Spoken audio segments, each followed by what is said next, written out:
Joining me now for the hour is the co-host of the Big Money Show, Brian Brenberg. Brian, good morning. Morning. So what do you make of all of this? I mean, the infighting is really starting to come out in full force among the GOP. Well, it is a campaign. You know, the elbows get sharp. You expect that. Haley and Ramaswamy both had good debates. They were active. They had good shots against each other. I think that's why they're rising in the polls. That's why Ramaswamy's getting attacked by DeSantis, because he is a real competitor. And Haley's gotten a message that resonates. I mean, I was coming into that debate kind of down on her campaign a little bit. I saw what happened there, and I said, whoa, okay, she made great use of the time that she had. So the elbows should be sharp here. But all of this is still a footnote to what's going on with Trump, okay? Yeah. We're talking about people in the 4% range or the 10% range when you've got a former president with a 20, 30, by some polls, 40-point lead. I mean, let's keep things in perspective here. Every one of these folks have a long way to go if they're going to get within earshot of former President Trump. Well, and you know, Lee, that's what I asked the former governor. I asked Chris Christie. Said, when you look, I mean, these are the numbers. I mean, the numbers are what they are. He was pointing back to 2016 at this moment on the calendar in 2016 when Donald Trump was not leading whatsoever. We were talking about Scott Walker and Jeb Bush. So I think his point is, look, it is still early. Let's see how things, develop. At this point, though, in nationwide polls, Trump was showing some promise. He was at 17 points. He was ahead of everybody else. Some of the polls that he might be referring to are in New Hampshire and Iowa. But Trump had sort of secured a lead pretty quickly after announcing at the end of June. So I think that is, that's a tough argument to make. Now, there's two things that President Trump has going for him. One is, if anybody's asked right now, were they better off a few years ago than they are today from a financial perspective, the answer is yes. The other thing is 80% of Americans right now believe that the system is rigged in favor of the political elite. Now, a lot of people say to me, does that not mean that Trump is part of the political elite? Well, no, it doesn't. When you ask people about that, they say, absolutely not. He is the one that is going to fight this political ruling elite. And 68% of voters say he is the only one that is willing to do it. So when you put those two things together, you have a runaway leader. Now, what happens with the rest of the candidates? They're all trying to carve out their lane. They're trying to talk about the economy. They're trying to take down Trump. But they need to take down this issue that people don't trust government. People don't trust them to be fighting on their behalf. And that's what they need to show if they want to start making progress. Nikki Haley did a great job carving out a lane for herself. She needs to grow on that momentum. Ron DeSantis is shrinking. Vivek, actually, the number one language that was used when I tested his performance after the debate in open-ended questions, number one piece of language is used is he's a great Trump alternative.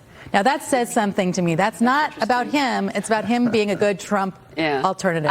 Rebecca, pick up on what Lee's talking about when it comes to how do Americans feel about the economy. How do they feel about the economy today versus where they were under the former president? And there is a big difference. Yeah, and I would just say that this is the time to have a global leader that understands global macroeconomic issues. With the BRICS bloc bringing Saudi Arabia and the UAE on board January 2024, we've got de-dollarization as a real issue, and no one's talking about it. Where's the GOP leader that's going to step forward that understands global economics and understands what's happening and is going to deal with this home economy as a result of the global economy and the pandemic still and everything that's happened since that. So we have got to get somebody in there who can handle the transition that is happening globally that the United States doesn't seem to understand is actually happening. Well, you've got this new CNN poll that actually finds a majority of Republicans. Republicans don't believe that the indictments against the former president, Brian, are going to affect his ability to be elected in 2024, to your earlier point. This gets to what the point Lee made, which is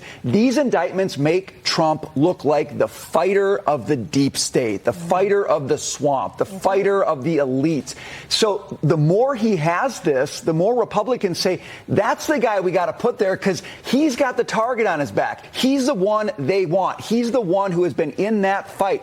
So I think that's why maybe for a moderate or an independent, they look at this and say, it makes me a little bit nervous. For a Republican who thinks this is the issue of our time, that's the guy who's fighting it more than anyone else. And I just think it's going to be very hard for another candidate to take that spot as long as that's still the top issue. Yeah, well, that's why we're going to have a debate, Lee. There's no doubt about it, and I'm looking forward to it. And I think it would be really, really helpful for the American people if the former president showed up. Yeah, well, and certainly it's about the economy. I mean, the Fox News debate, which was amazing, by the way, is one issue. But Rebecca, this is going to be focused on the economy. Not that I'm hosting it. I'm not. But I'm just guessing. I'm guessing here. Let me ask Stuart after the show. But talk about the economy. Talk about gas prices. Talk about inflation. Talk about grocery bills. Talk about spending on Ukraine, fiscal responsibility.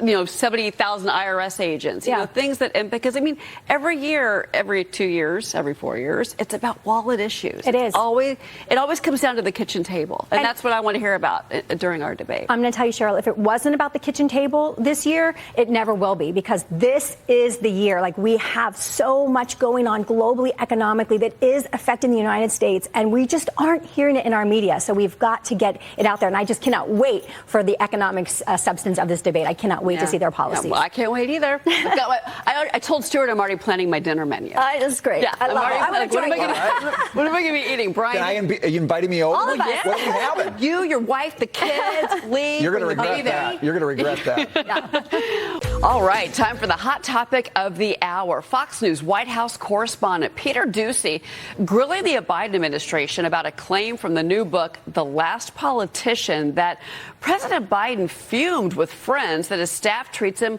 like a toddler. Watch this. President Biden is the oldest president in U.S. history. Why does White House staff treat him like a baby? No one treats the President of the United States, the Commander-in-Chief, like a baby. So there's this book that says that's ridiculous. When staff that's a ridiculous back claim. What sounded like a call for regime change in Russia, the president, quote, rather than owning his failure, he fumed to friends about how he was treated like a toddler. Was John Kennedy ever babied like that? We're not going to litigate those here. That's something that we're not going to speak to. Well, Doocy also asking White House Press Secretary Karine Jean-Pierre about voters' concern when it comes to Biden's age heading into the 2024 presidential election. Here's what she had to say. Why do you think it is that in a Wall Street Journal poll, 2/3 of Democrats think President Biden is too old to run again? Look, here's what I know. Here's what I can speak to. I can speak to that a president who has wisdom. I can speak to a president who has experience. I can speak to a president who has done has taken historic action and has delivered in historic pieces of legislation. And that's important.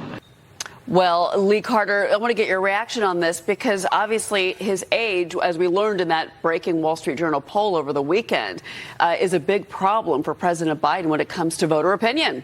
It is a big problem, and I think he's got a number of problems, not the least of which is age. One of the other things people feel like is very out of touch when it comes to the economy. He's saying it's never been stronger, and yet Americans are saying, that's not how I feel. And so when you see people in the media and others reacting, saying, how is it possible that Trump and Biden are neck and neck? Well, if you look at these statistics, has the economy gotten worse? 60% say that it's gotten worse. When you look at concern about age, people are saying that they're very concerned about his age and his fitness for office. When you look all across the board, his handling of foreign policy, when you think about immigration, when you go on all the way down the line, people say, I am very concerned that this is the right person for the job. 65% of Americans say they'd like to see somebody else running for the Democratic seat besides him. And that is a really big issue. And not just because that it could impact his candidacy, it could also impact voter turnout for the left. If people aren't enthusiastic about supporting their candidate, they're more likely to stay home. And that could prove to be a big problem, especially with some of those audiences that he finds so important, specifically when you look at some of the women vote, when you look at the Hispanic vote, when you look at the black vote, all of those, he's lost significant support from where he won in 2020. And that's going to be a problem because he has to hold on to every one of those in order to win. Right. And I got to bring this to you, Rebecca, as well. Even the New York Times has an editorial this morning out, and it says why so many Americans are down on Biden. The New York Times folks, and they say it's easy to see what's happening because a dozen eggs up 38% between January 2022, May of this year. White bread, a jump of 25%. Whole chicken up 18%. His ratings on the economy are abysmal right now. They're abysmal, rightfully so. I mean, this is not the economic policies I would have pursued. But what I will say, Cheryl, is what I don't like about the press secretary's response to Peter's question is she speaks to what she wants to speak to. I know that's her job, right? I'll speak to he's this, this, and this. But you know what they don't speak to? They don't explain to the American public, why is somebody telling Biden where to go? Why is somebody walking alongside of him and bringing, what is the mental confidence? Why is he falling? What? And they never address it. And so the American people, cognitive dissonance only lasts so long. Eventually you believe your eyes and you say, something isn't right and you're not addressing it, and that's a problem. Right. Well, we've also got this. Listen to this, guys. Former Democratic Arizona Senator Dennis DeConcini, who served with President Biden when he was in the Senate, he tells NBC News the president is too old to run for re-election. And then he also said, quote, the problem, in my opinion, is the Democrats really have a problem if he didn't run. Because Vice President Kamala Harris, I don't think she could be elected. We're kind of stuck with Biden because of that. How about that, Lee?